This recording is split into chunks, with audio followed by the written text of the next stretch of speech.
alladzi bini'matihi tatimmus shalihat.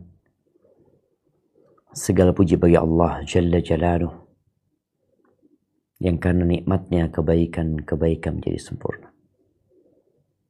Yang karena nikmatnya ketaatan-ketaatan dapat kita laksanakan. Yang karena nikmatnya kita pun bisa sampai ke penghujung hari Jumat ini. Kita bisa hadir menyimak kajian. Walaupun kita tahu yang namanya mengikuti kajian secara online terkadang membuat kita tidak betah untuk fokus dan konsentrasi. Padahal Allah sudah memberikan kemudahan. Engkau tidak perlu meninggalkan tempatmu.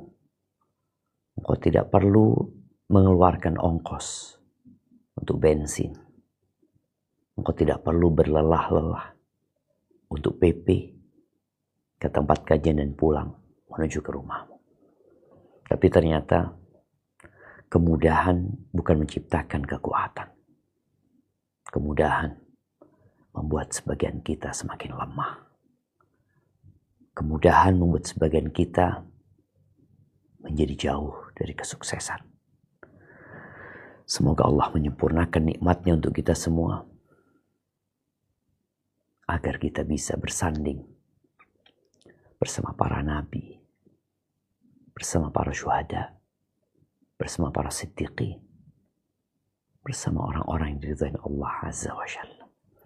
Allahumma salli wa sallim ala abdika wa rasulika sayyidina wa maulana Muhammadin wa ala alihi wa ashabihi ajma'in. Ya Allah, semoga salawat dan salam, berkah dan nikmat senantiasa Engkau curahkan untuk hamba kekasih-Mu, untuk baginda Nabi kita Muhammad alaihi salatu wassalam, untuk keluarga beliau, untuk istri-istri beliau, untuk putra-putri beliau, dan untuk seluruh sahabat Nabi. Semoga Allah meridhai kita bersama mereka.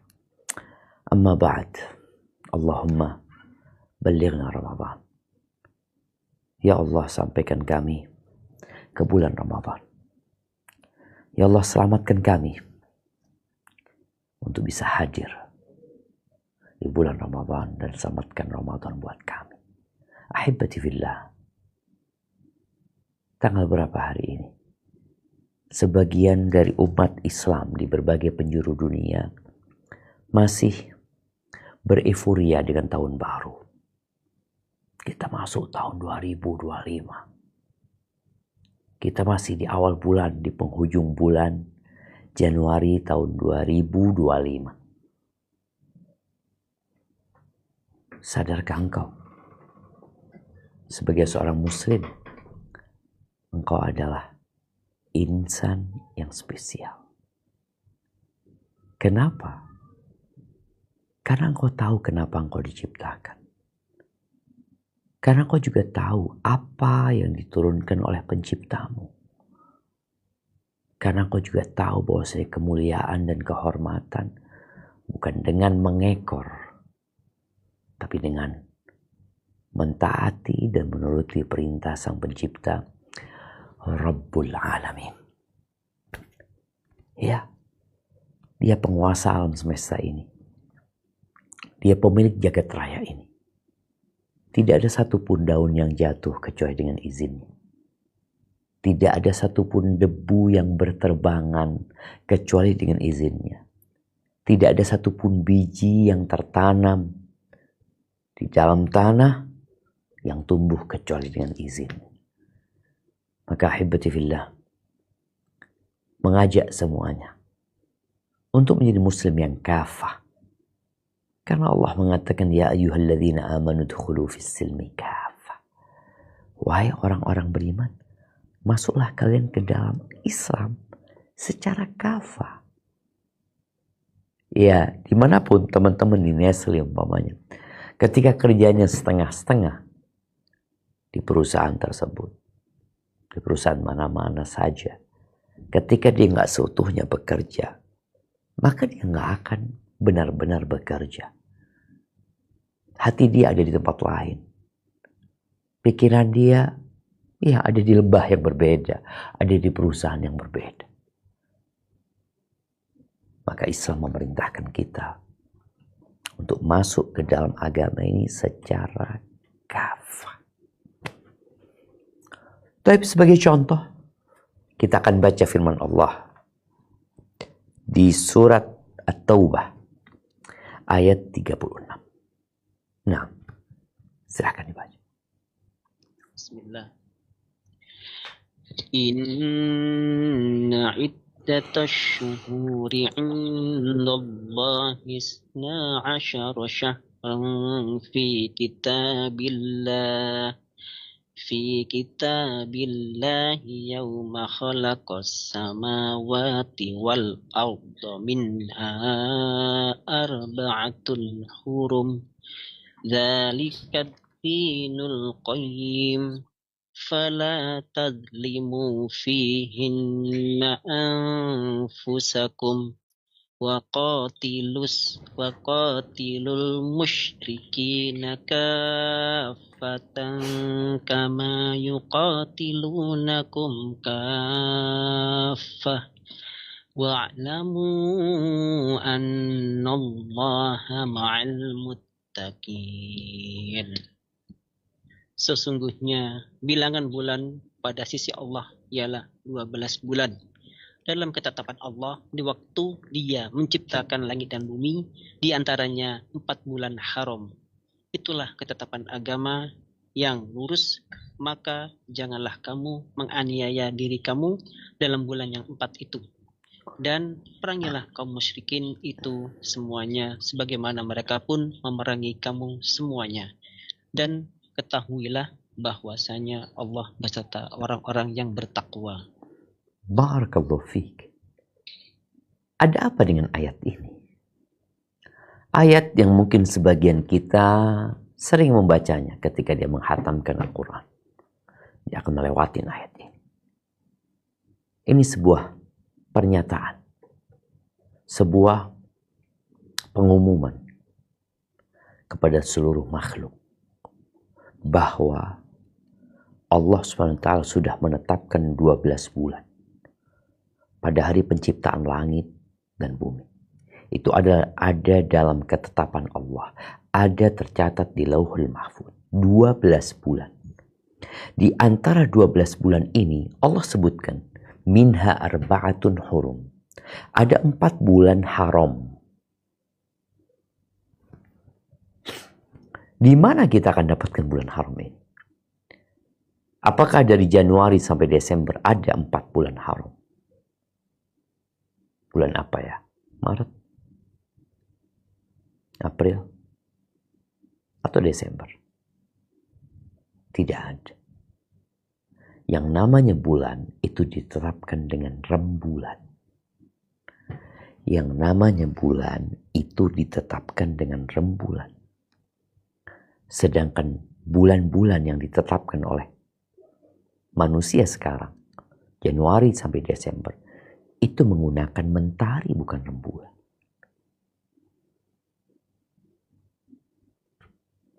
Makanya gak ketemu. 4 bulan haram itu adalah bulan Rajab. Kemarin itu akhir bulan Rajab. Kemudian Dzulqa'dah, Dzulhijjah, Muharram. 3 berurutan, 1 terpisah.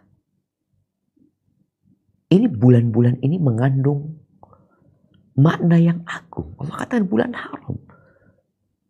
Jangan kalian membolimi diri kalian di bulan-bulan tersebut. Makanya peperangan dahulu tidak diperbolehkan di bulan-bulan haram ini.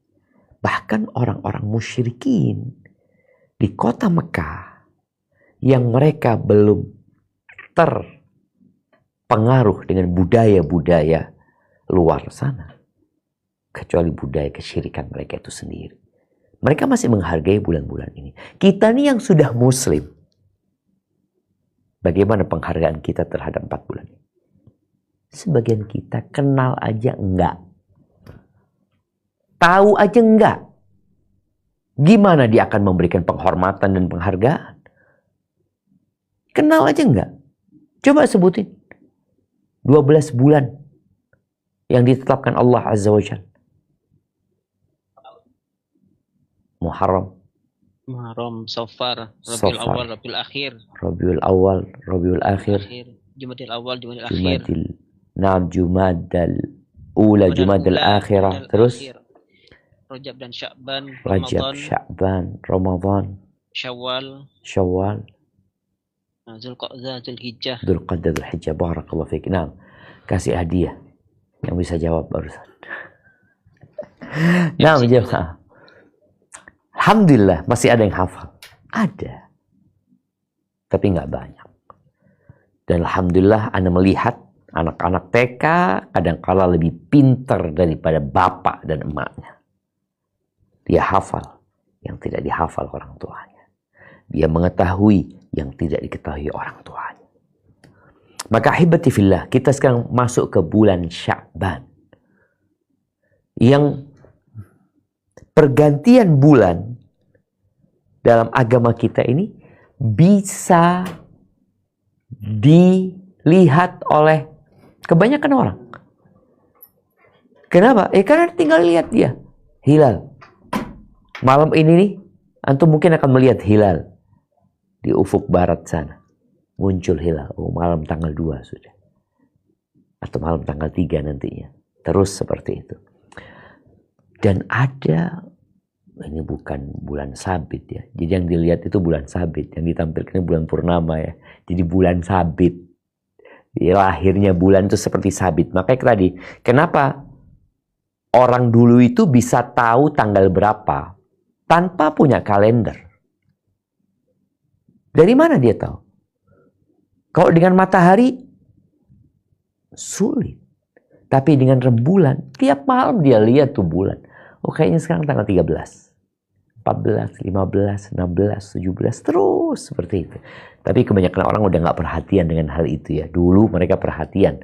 Karena memang itu satu-satunya cara untuk menetapkan tanggal.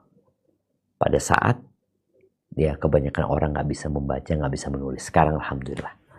Tapi ahibati fillah, ketika melihat hilal itu bulan sabit.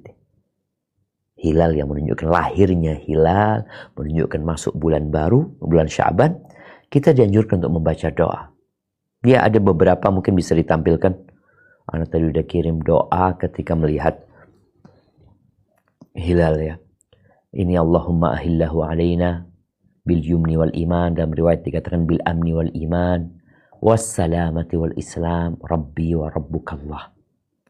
Yang artinya ya Allah, jadikanlah awal bulan ini bulan yang penuh dengan keberuntungan, penuh dengan kenyamanan, keamanan, keimanan, keselamatan, Islam.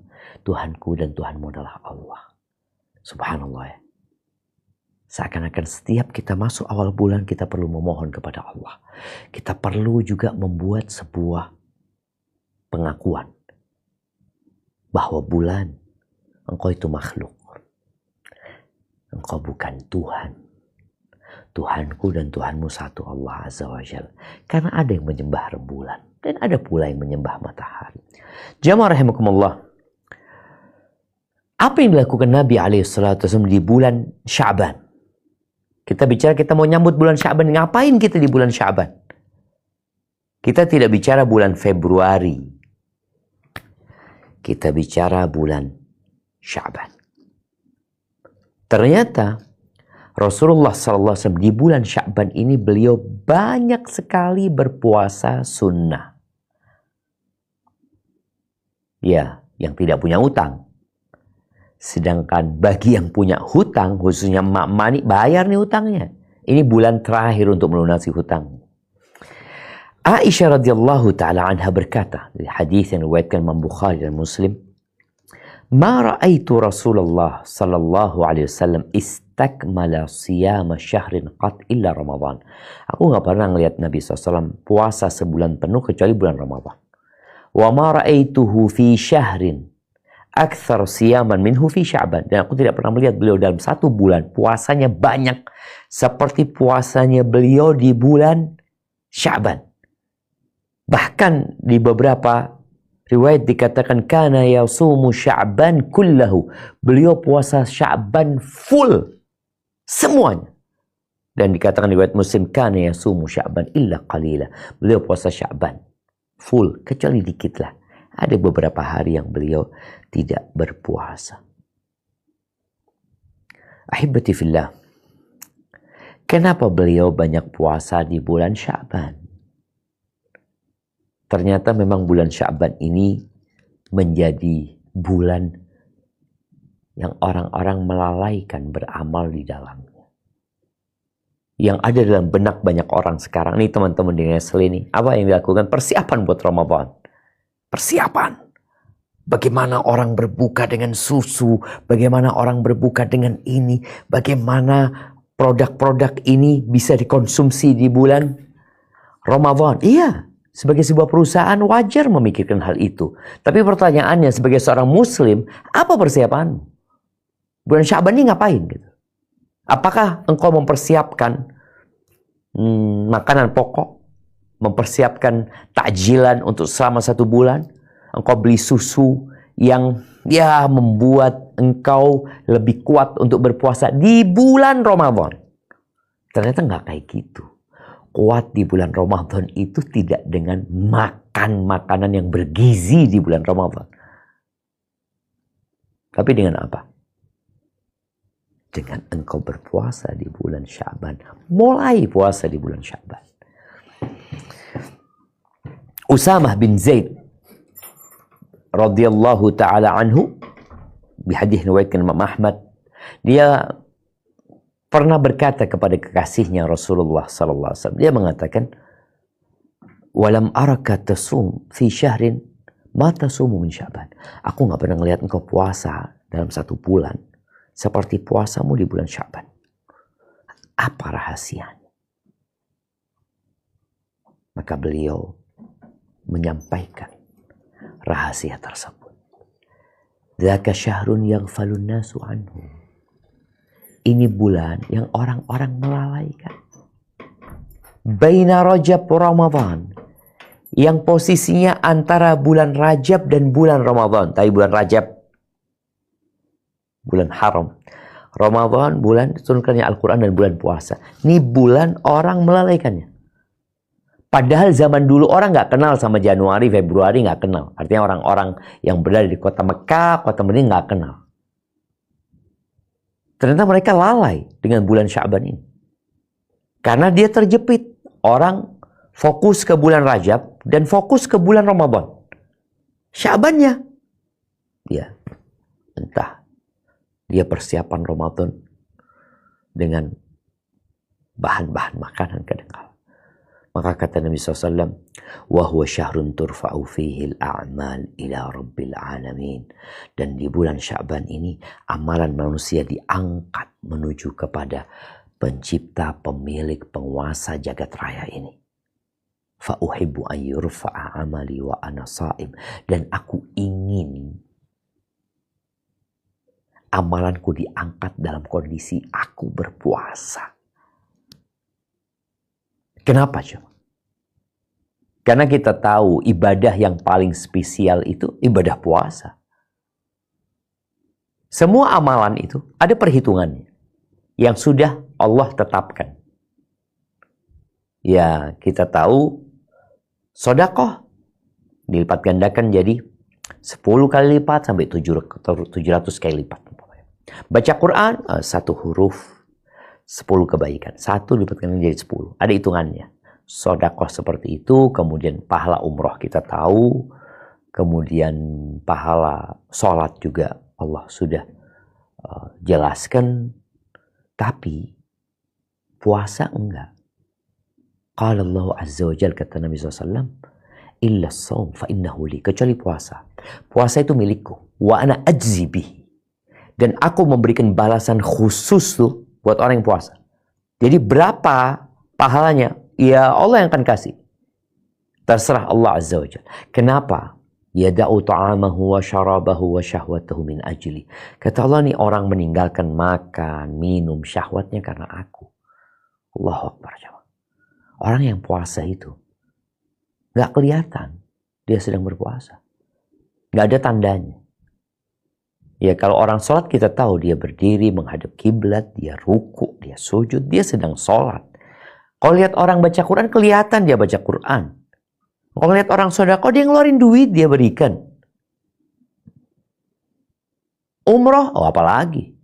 Kalau lihat dia pakai baju ihram. Kemudian dia tawaf, dia sa'i, dia tahallul. Tapi orang puasa ketahuan dari mananya? Dari bibirnya kering. Atau dari wajahnya yang pucat? Enggak. Jadi benar-benar Nabi banyak puasa di bulan Sya'ban karena ingin amalnya diangkat dalam kondisi puasa. Dan bicara fadilah puasa ini, subhanallah, dalam hadis riwayat Bukhari dan Muslim, Rasul sallallahu alaihi wasallam menjelaskan ya bahwa di surga itu ada pintu. Inna fil jannati baban. Ada pintu yang namanya Ar-Rayyan. Yadkhulu minhu as-sa'imun yaumal qiyamah. Pada hari kiamat orang-orang yang rajin puasa. Ingat bukan puasa Ramadan ya. Puasa Ramadan semua umat Islam berpuasa. Itu rukun Islam. Tapi ini bicara orang rajin puasa sunnah. Ini ada pintu Ar-Rayyan. La yadkhulu minhu ahad ghairuhum. Nggak ada yang masuk lewat pintu itu selain mereka. Nah, yuqalu aina as-saimun. Akan dikatakan mana orang-orang yang rajin puasa, yang suka puasa. Fayaqumun, maka mereka bangun, mereka masuk. La yadkhul minhu ahad ghairuhum fa idza dakhalu ughliq. Kalau sudah selesai mereka masuk ditutup jemaah. Subhanallah. Dan Nabi SAW mengatakan dalam hadis riwayat Imam Bukhari dan Muslim, man shama yauman fi sabilillah. Barang siapa yang puasa 1 hari di jalan Allah. Baik dalam posisi dia jihad atau dia puasa memang ikhlas lillahi ta'ala, ba'adallahu wajhahu 'anil nari 70 kharifan. Allah jauhkan wajahnya dari neraka 70 tahun. Terus engkau nggak mau puasa. Nabi yang sudah diampuni dosanya dan yang lalu dan yang akan datang. Beliau memperbanyak puasa di bulan Sya'ban. Bahkan hampir full puasa di bulan Sya'ban. Ahibati fillah. Kalau kita lihat penjelasan Nabi SAW kenapa beliau berpuasa di bulan Sya'ban. Beliau menyebutkan ini bulan yang dilalaikan. Bulan yang dilalaikan. Padahal bulan ini ada fadilah. Itu diangkatnya amal kepada Allah Azza wa Jalla. Dan memang melakukan ibadah di saat orang-orang tidak melakukan ibadah tersebut terasa lebih berat. Di saat orang-orang di bulan Sya'ban ini, ayo nih kita kuliner nih, ini makan siang terakhir nih di bulan Sya'ban. Mumpung kita belum masuk bulan Ramadan, ini orang puasa. Maka berpuasa pada saat orang-orang lalai memiliki nilai yang lebih. Ibadah apa saja sebenarnya. Di saat orang-orang lalai seperti sholat malam gak sama dengan sholat yang lainnya. Sholat sunnah lain. Kenapa? Karena orang-orang pada tidur. Dia sholat. Nih dia puasa di bulan Sya'ban pada saat orang-orang tidak berpuasa. Dan kita tahu bahwasanya beribadah di waktu orang-orang lalai itu termasuk untuk tolak balak jemaah. Artinya Allah Azza wa Jalla bisa menolak balak di saat ada orang-orang yang soleh, yang taat kepada Allah Azza wa Jalla terus beribadah, sehingga balak itu nggak turun kepada keluarganya, nggak turun kepada anaknya, nggak turun kepada tetangga-tetangganya. Maka usahakan ya kita memperbanyak puasa di bulan Sya'ban ini. Dan juga kalau menyebutkan bahwasanya di antara hikmah puasa di bulan Sya'ban ini adalah isti'dadan li Ramadan. Persiapan untuk bulan Ramadan. Orang yang puasa itu punya waktu lebih daripada yang nggak puasa. Dia nggak ada ceritanya makan siang. Nggak ada ceritanya ngopi. nggak ada ceritanya makan sore, nggak ada ceritanya duduk bersama, ngobrol, menikmatin pisang goreng, nggak ada. Dia puasa. Sehingga dia akan lebih banyak beribadah di saat dia berpuasa. Maka usahakan orang yang puasa di bulan Sya'ban ini, ya kalau bicara itu muqaddimah, sebagai persiapan untuk bulan Ramadan, maka perbanyak pula ibadah selain puasa. Artinya semua ibadah yang bakal kita lakukan di bulan Ramadan, lakukan di bulan Sya'ban. Sambil kau berpuasa. Baca Qur'anmu, zikirmu, dan subhanallah. Orang jamaah yang puasa di bulan Sya'ban, ketika dia masuk ke bulan Ramadan, santai dia. Seperti orang yang biasa lari sebelum perlombaan lari maraton. Dia tiap hari lari. Ketika lari maraton, dia santai. Di saat orang lain ngos-ngosan. Dan buktikan itu. Lihat orang yang gak pernah puasa sunnah. Memang gak wajib. Enggak wajib. Kok gak puasa gak apa-apa. Gak wajib. Tapi engkau akan lihat. Berapa banyak hal yang tidak wajib dalam urusan dunia yang kau kerjakan. Bahkan yang makruh engkau kerjakan. Dengan dalih kan cuma makruh saja. Ketika ditawarkan sesuatu. Kemuliaan kau katakan kan gak wajib. Engkau mengejar dunia yang bakal engkau tinggalkan. Dan engkau meninggalkan akhirat. Yang engkau akan menuju ke sana selama-lamanya. Ahibati fillah. Itu berkaitan dengan puasa yang dianjurkan kita memperbanyak di bulan Sya'ban ini. Ada satu masalah di bulan Sya'ban ini yang kita melihat orang-orang merayakannya. Yaitu nisfu Sya'ban. Malam nisfu Sya'ban. Berkaitan dengan malam nisfu Sya'ban ini, ada beberapa hadis yang menyebutkan keutamaan nisfu Sya'ban. Sebagiannya ya disahihkan oleh para ulama, sebagiannya dhaif, bahkan ada yang mungkin tidak layak untuk dijadikan dalil. Di antara yang disahihkan oleh sebagian ulama adalah hadis yang diriwayatkan oleh Abu Tha'labah Al-Khushani radhiyallahu anhu. Dia berkata, qala Rasulullah SAW, "Idza kana lailatul nisfi min Sya'ban," apabila malam nisfu Sya'ban, ittala Allah ila khalqih, Allah memandang, memperhatikan hamba-hambanya, fayaghfiru lil mu'minin, Allah ampuni orang-orang yang beriman, wa yumli lil kafirin, dan orang-orang kafir nggak diampuni, ditunda kecuali mereka masuk Islam dan beriman, wa yadau ahlal hiqdi bihiqdihim hatta yada'u. Adapun orang-orang yang tenggelam dalam kedengkian, maka Allah nggak ampuni dosa dia sampai mereka meninggalkan kedengkian mereka. Ini hadis riwayat Imam Tabrani dan dihasankan oleh Syekh Albani rahimahullahu taala. Kemudian hadis yang lain, hadis Abu Musa Al-Asy'ari radhiyallahu anhu, bahwa Rasulullah sallallahu alaihi wasallam bersabda, "Innallaha la yattali'u fi lailatin nisfi min Sya'ban." Allah benar-benar memandang kepada hambanya, memperhatikan hambanya pada malam nisfu Sya'ban. Fayaghfiru li jami'i khalqih. Allah mengampuni semua hamba-hambanya illa li musyrikin aw musyahin. Kecuali untuk orang musyrik atau orang yang menyimpan dendam, yang tidak bertegur sapa dengan saudaranya. Nggak diampuni dosanya. Ini hadis riwayatkan Ibnu Majah. Ahibati fillah, ada sebagian athar dari para salafus saleh. Atha bin Yasar mengatakan tidak ada malam setelah malam Lailatul Qadar yang lebih utama daripada malam nisfu Sya'ban. Karena di situ Allah melihat kepada hamba-hambanya, kemudian mengampuni dosa-dosa hambanya, kecuali tadi buat orang musyrik dan orang yang menyimpan kedengkian, orang yang tidak bertegur sapa.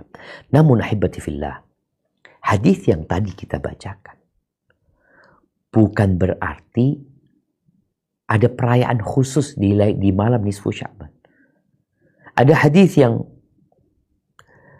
menyebutkan bahwasanya idza kana lailatu an-nisfi min Sya'ban, ini hadis dikatakan maudhu ya.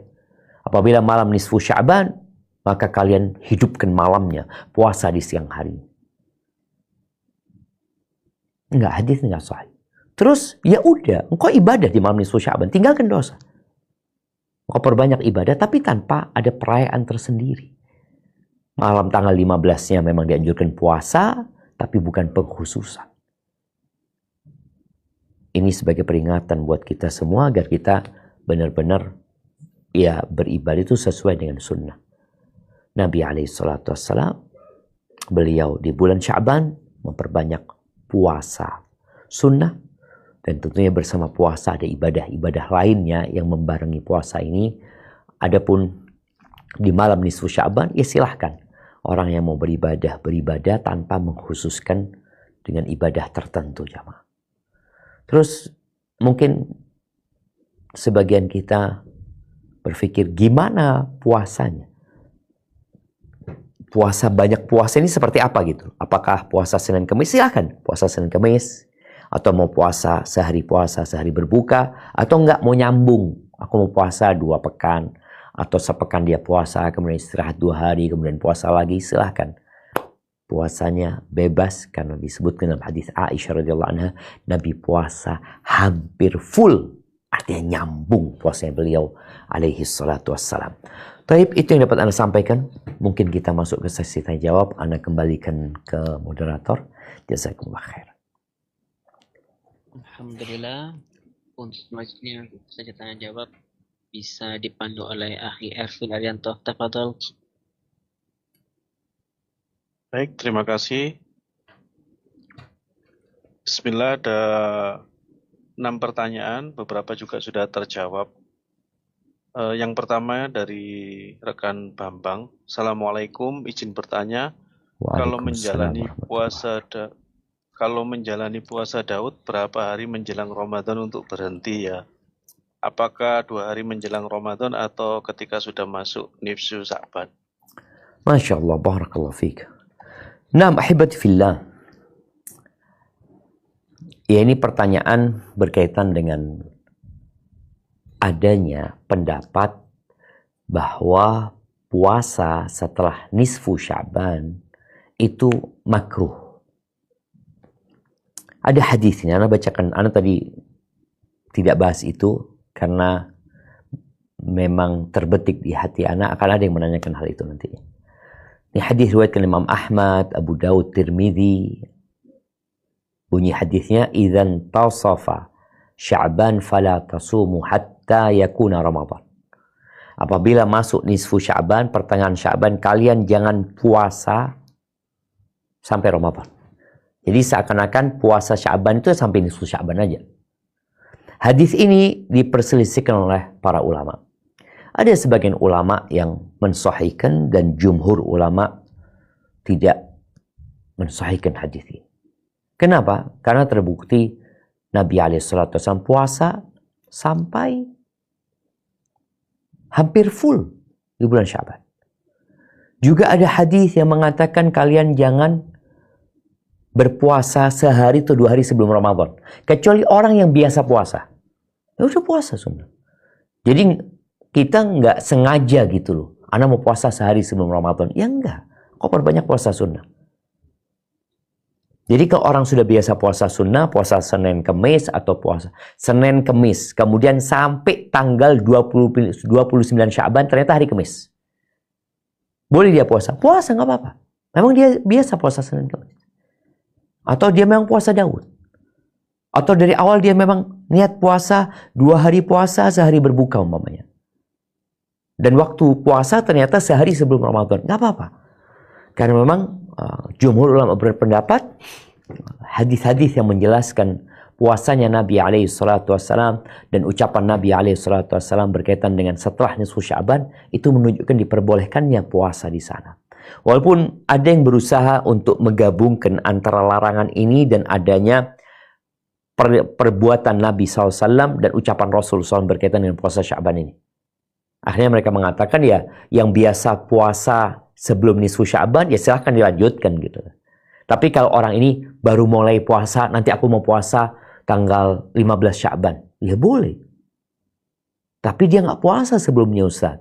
Tanggal 1, 2, 3, 4, 5, 6, 7, 8, 9, 10, 11, 12, 13, 14 nggak puasa. Baru 15 dia mau puasa umpamanya. Boleh nggak dia? Sebagian mengatakan, ya kalau dia baru mulai setelah nisfu Sya'ban nggak boleh. Makruh lah. Tapi insya Allah pendapat yang lebih kuat, nggak. Dia tetap boleh berpuasa kalau memang dia udah niat berpuasa. Dan dia sudah biasakan puasa itu di bulan Sya'ban. Tafadhol. Ada orang mungkin, ya Allah Ustaz, Anda nggak sempat puasa. Ini tanggal 17 Sya'ban, Anda mau puasa sunnah ya. Boleh nggak? Boleh insya Allah. Hadza wallahu a'lam bissawab.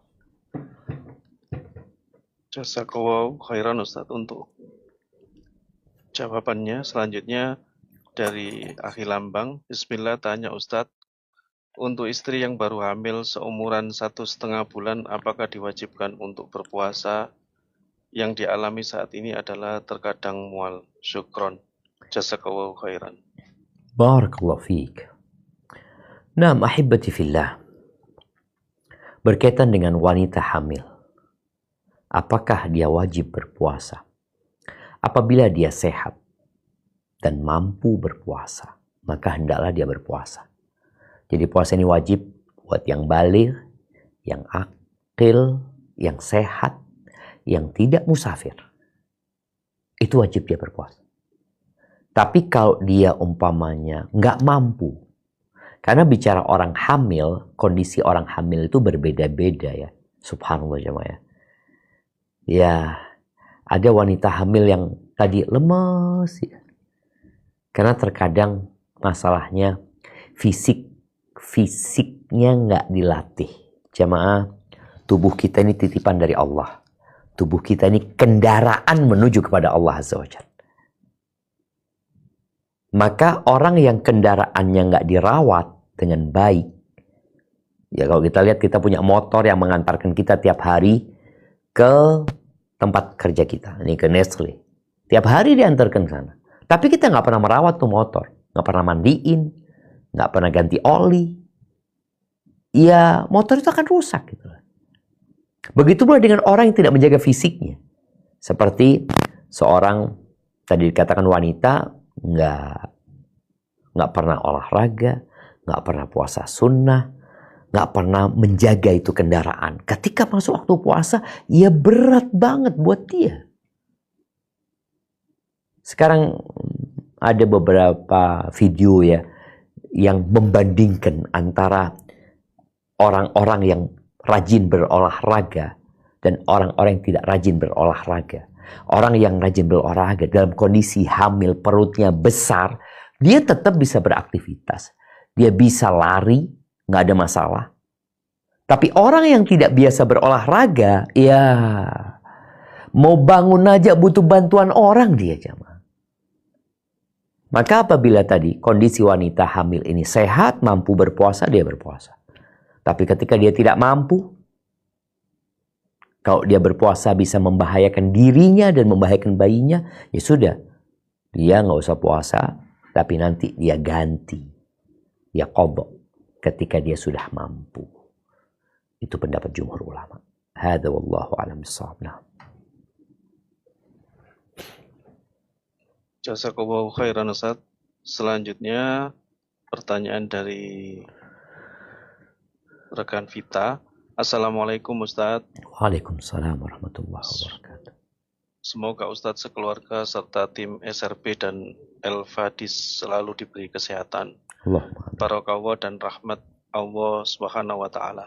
Izin bertanya, bagaimana caranya agar terhindar dari futur ibadah selama bulan Sya'ban sehingga bisa memaksimalkan bulan Sya'ban dengan ibadah? Mohon penjelasannya. Barakallahu fikum wa jazakallahu khairan. Wa fiik wa barak wa jazakumullah khair. Taib ahibati fillah. Kita tahu yang menyebabkan orang futur itu adalah dosa. Maka kalau bicara bagaimana menghindari futur adalah dengan memperbanyak istighfar. Bertobat kepada Allah Azza wa Jalla. Tinggalkan dosa. Karena dosa itu membuat orang jadi lemah. Tubuh yang sehat, tapi masuk racun ke dalamnya. Dan racun itu kemudian mengikuti aliran darah sampai ke jantungnya, jadi sakit. Gak mampu dia beraktivitas. Dan kita tahu dosa itu membuat nokta di dalam jantung kita. Maka kalau ingin kita bisa maksimal beribadah di bulan Sya'ban ini, maka bertobatlah kepada Allah Azza wa Jalla. Duduklah engkau setelah sholat duha, membaca Rabbi ighfirli wa tub alayya innaka antat tawwabur rahim 100 kali. Dan cari waktu lain kau baca istighfar. Tinggalkan dosa. Tinggalkan kawan-kawan yang membuatmu menjadi futur. Cari kawan-kawan yang niat puasa juga di bulan Sya'ban ini. Mereka mau persiapan buat Ramadan. Itu cari kawan yang seperti itu. Sehingga dia akan tanya sama kau, puasa nggak besok? Mau kayak gitu. Pada hari Senin dia mau ambil Senin, Selasa, Rabu, Kamis. Ada yang mengingatkan. Dan jadikan istrimu kawan terbaikmu di bulan Sya'ban ini untuk memperbanyak ibadah. Jangan sampai istri yang malah gandoli itu apa ya? Gantungin suaminya supaya suaminya nggak puasa. Aduh, udah usah mas lah, cari kawan tadi, dan jadikan istrimu kawan. Sampaikan kepada dia tentang keutamaan bulan Sya'ban. Kemudian anak-anakmu juga diajak puasa di bulan Sya'ban ini. Mereka yang mungkin merantau, kuliah, ingatkan mereka jangan lupa puasa bulan Sya'ban ini, sehingga keluarga ini yang awalnya futur saling menyemangati, insyaallah seperti itu. Hadza wallahu a'lam bissawab. Jazakallahu khairan Ustaz. Selanjutnya pertanyaan dari Akhi Dimas. Bismillah. Izin bertanya, saat ini saya sedang diberi musibah. Apakah dengan berpuasa dan ibadah menjadi jalan keluar sebab diangkatnya musibah? Barakallahu fikum. Barakallahu fik. Ahibati fillah. Ma nazala bala'un illa bidhammin. Wa ma nuzi'a illa bitawbah. Ketahuilah bahwa bala itu tidak turun kecuali karena dosa dan tidak diangkat kecuali dengan taubat. Maka kalau dikatakan engkau sekarang sedang dalam musibah, apakah puasa itu dapat mengangkat bala tersebut? Iya. Tapi bertobatlah engkau kepada Allah Azza wa Jalla. Engkau harus bermuhasabah. Ma asabaka min hasanatin faminallah. Kata Allah, tidak ada kebaikan yang menimpamu kecuali dari Allah. Wa ma asabaka min sayyi'atin famin nafsi. Tapi keburukan yang menimpamu dari dirimu sendiri. Maka dengan bermuhasabah seorang ini, apa yang perlu dia hitung? Yang perlu dia hitung pertama, banyaknya nikmat Allah kepadamu. Nah, dengan puasa mungkin kau bisa lebih fokus menghitung nikmat Allah. Dan kau tidak akan bisa. Tapi banyak orang hidup menderita disebabkan dia lupa dengan nikmat yang Allah berikan. Contohnya ya, ada orang yang jempol kakinya diamputasi. Jempol kakinya doang. Semoga Allah jaga jempol kaki kita semuanya. Jempol kakinya doang. Kapan dia akan melewatin fase musibah itu? Ketika dia melihat kepada jempol kaki kanannya. Ketika dia melihat kepada jari-jari di sebelah jempol yang diamputasi. Dia akan lihat, ya Allah, alhamdulillah. Masih ada 4, ya Allah. Alhamdulillah. Dia lihat, ya Allah, alhamdulillah, ya Allah. Yang kanan masih lengkap, ya Allah. Tapi kebanyakan orang lihat kepada jempol yang dipotong. Iya, anak ini, anak ini, anak itu. Banyak nikmat Allah. Jamaah, kita punya 2 mata. Yang kalau diganti sama jet pribadi, engkau gak mau. Mau kedua mata engkau jadi orang buta tapi punya jet pribadi. Enggak lah. Berarti 2 matamu lebih mahal daripada jet pribadi tadi. Engkau punya ginjal yang sehat. Mau diganti sama motor ginjalmu? Enggak lah. Engkau punya kedua kaki, kedua tangan. Maka agar engkau bisa melewatin, bermuhasabah tadi kita sebutkan. Kau merasa sedang ada musibah, udah lihatlah kepada nikmat Allah banyak. Oke, ada musibah, tapi gimana aku keluar dari musibah ini? Ini karena dosa-dosaku, aku bertobat ya. Allah kasih nikmat banyak, tapi ternyata aku kurang bersyukur sama Allah Subhanahu Wa Taala. Kemudian puasa menjadi salah satu sarana untuk mendekatkan diri kepada Allah. Karena memang orang yang melakukan dosa, kata Nabi SAW, ittaqillah haitsuma kunta, bertakwalah kepada Allah dimanapun kau berada. Wa atbi'is sayyi'atal hasanata tamhuha. Dan ikutin perbuatan dosa itu dengan kebaikan. Jadi ketika kita habis berbuat dosa, udah tobat, kemudian perbanyak amal soleh. Salah satunya adalah puasa tadi, amalan yang dicintain Allah Azza wa Jal. Dan semoga dengan cara itu, kau keluar dari musibah, dan terus bersyukur kepada Allah, dan bersabar dengan kondisimu. Hadza wallahu a'lam bissawab. Nah. Selanjutnya pertanyaan yang mungkin di luar topik dari pada sore hari ini Ustadz ya. Bismillah, Ustadz Afwan bertanya, jika saya sudah beberapa kali umroh namun belum haji karena ingin mengajak anak usia 5 tahun untuk haji, di mana yang bisa ajak anak di bawah umur hanya ada di haji furoda. Sembari nabung untuk haji furoda sampai terkumpul, apakah boleh saya dan keluarga tetap melakukan umroh? Syukran. Masya Allah, barakallahu fiik. Nah, ahibati fillah, sebuah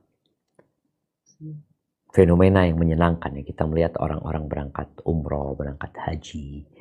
Banyak ya, bahkan dari banyaknya jemaah itu membuat kredit kondisi kota Mekah dan kota Madinah. Dan ini hal yang menyenangkan sekali sebenarnya. Dan semoga Allah menjadikan kita orang-orang yang ikhlas beramal. Tapi berkaitan dengan pertanyaan yang baru saja dibacakan. Kalau bicara boleh saja. Boleh saja. Tapi memang kita tahu bahwasanya anak sebelum balik, hajinya itu tidak dihitung. Artinya tetap dia belum berhaji. Yang akan dapat pahala bapak sama ibunya. Betul. Kalau mungkin yang mereka memang tetap anak mau saat ngajarin anak berangkat haji, nggak apa-apa. Karena ada orang tua juga yang melakukan ibadah, kayaknya anak nggak bisa tinggal anak, Ustaz. Ya udah, nggak apa-apa. Engkau bawa anakmu. Tapi yang jelas, itu belum terhitung hajinya dia. Kalau dikatakan apakah boleh sambil menabung untuk haji dan dia tetap berangkat umroh? Boleh, nggak ada masalah. Karena dia bukan nggak mau berangkat haji, tapi dia sedang menabung, menyicil untuk berangkat haji. Dan Rasul SAW menganjurkan kita untuk melakukan umroh berulang-ulang kali. Tabi'u bainal haji wal umrah ya. Ikutin haji dengan umroh, umroh dengan haji. Artinya ibadah ini jangan putus. Memang secara kewajiban udah gugur. Tidak seperti sholat kewajiban 5 waktu dalam sehari. Tidak seperti puasa kewajiban tiap tahun ya. Umroh dan haji ini cuma sekali wajibnya. Setelah itu selesai. Karena kewajiban ini sekali, akhirnya orang mungkin berpikir, udah saya sudah cukup. Enggak, Nabi SAW menganjurkan kita untuk mengikuti haji dengan umrah, umrah dengan haji. Karena dua ibadah ini, yanfiyanil kufra wal faqra, menghapuskan kekufuran dan kefakiran, sebagaimana api itu membersihkan besi dari karat-karatnya. Seperti itu. Hadza wallahu a'lam bissawab. Udah jawabannya. Jazakallahu khairan Ustaz untuk jawabannya. Selanjutnya kembali kepada topik pada sore hari ini.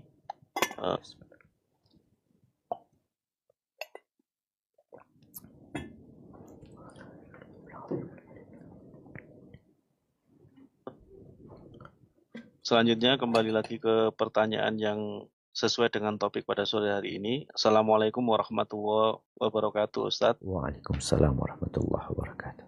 Semoga Ustadz beserta tim selalu diberikan keberkahan dan kesehatan. Amin. Afwan, Ustadz mau menanyakan terkait puasa di bulan Sya'ban. Apakah ada amalan lain selain puasa yang fadilahnya cukup besar di bulan Sya'ban?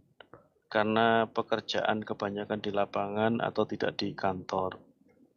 Banyak sekali doa-doa yang tersebar Salah satunya doa di malam nisfu Sya'ban. Apakah memang ada doa khusus di bulan Sya'ban, Ustaz? Barakallahu fikum wa jazakallahu khairan. Masya Allah, wa fiq wa barak. Nah, ahibati fillah. Pertanyaan ini mewakili banyak orang. Karena memang al-ilmu qabla al-qawli wal amal. Seorang itu hendaklah berilmu terlebih dahulu sebelum dia berucap dan beramal. Kalau berkaitan dengan amalan khusus di bulan Sya'ban, nggak ada. Memperbanyak puasa dan ibadah-ibadah lainnya. Adakah amalan khusus di malam nisfu Sya'ban? Memang ada beberapa ungkapan para ulama ya yang mereka mengamalkan amalan khusus di bulan di nisfu Sya'ban ini. Tapi ternyata tadi hadis-hadisnya nggak sahih. Dan Nabi SAW tidak membuat acara tersendiri di malam nisfu Sya'ban. Kalaupun keutamaan tadi disebutkan, malam itu malam pengampunan gitu loh. Jadi ya kita bersyukur dengan adanya malam ini. Terus apa yang kita lakukan? Ya udah, engkau beribadah seperti yang kau biasa lakukan. Yang sholat malam ya, yang baca Quran ya. Adapun doa-doa khusus sepanjang yang ana pelajari, ana tidak mendapatkan hadis yang sahih yang berkaitan dengan doa khusus buat nisfu Sya'ban ya. Ada sebagian orang yang menjadikan nisfu Sya'ban ini seperti Lailatul Qadar. Beranggapan bahwa malam itu malam penentuan takdir. Enggak, malam penentuan takdir itu bukan nisfu Sya'ban. Tapi Lailatul Qadar, dan itu lebih baik dari 1000 bulan. Tapi hadis-hadis yang tadi disebutkan berkaitan nisfu Sya'ban menunjukkan ya ini malam ini ada kemuliaan. Allah mengampuni orang-orang pada malam tersebut gitu. Jadi kalau bicara ada doa khusus atau ibadah khusus atau sholat khusus, enggak. Terus gimana dengan orang-orang yang tidak mampu untuk puasa? Disebabkan dia kerja di lapangan. Tadi Anda contohkan. Ada wanita hamil yang terbiasa berolahraga. Maka di saat dia hamil, dia bisa lari. Dia bisa lompat. Tapi ada orang yang gak terbiasa. Sehingga dia mau berdiri aja capek. Nah, buat teman-teman yang di lapangan, seakan-akan dia mengatakan, aku gak mampu, Ustaz. Gak bisa, Anda kerjanya di luar. Di masa Nabi SAW, sebagian sahabat dalam peperangan puasa. Jadi sebelum engkau memutuskan gak mampu, tolong kau coba. Engkau niatkan. Iya, hari pertama berat. Betul. Hari kedua, iya berat.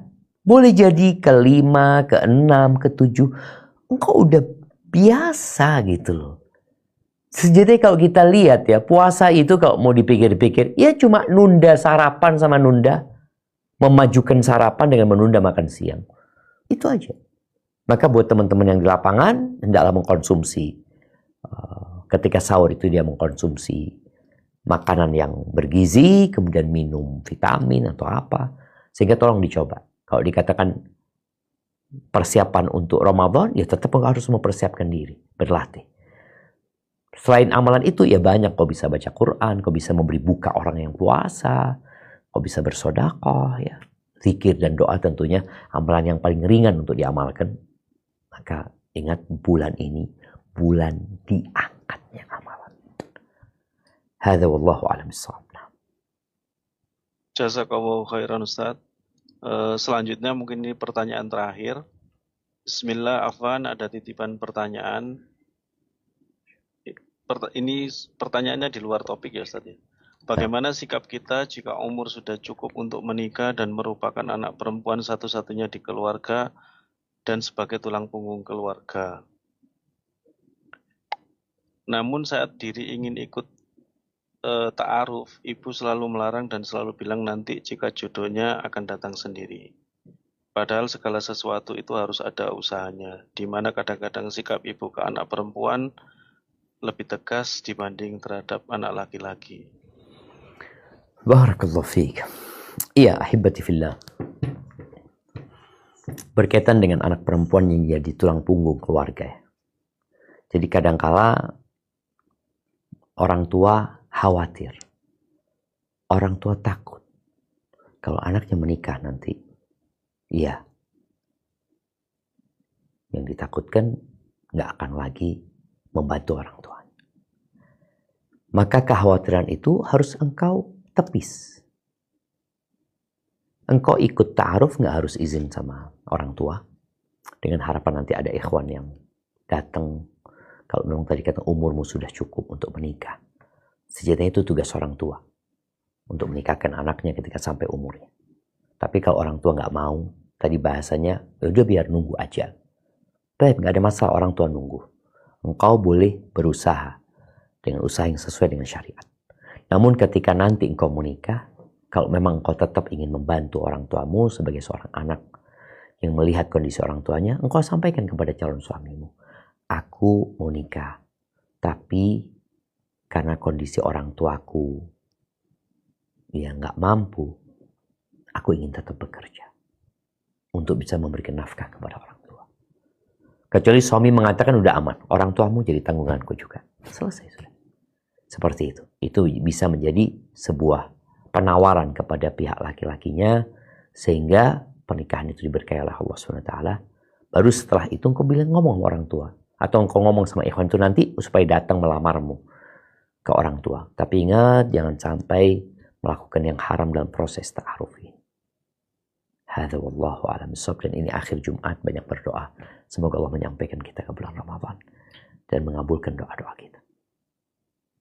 Nah, barakallahu fikum.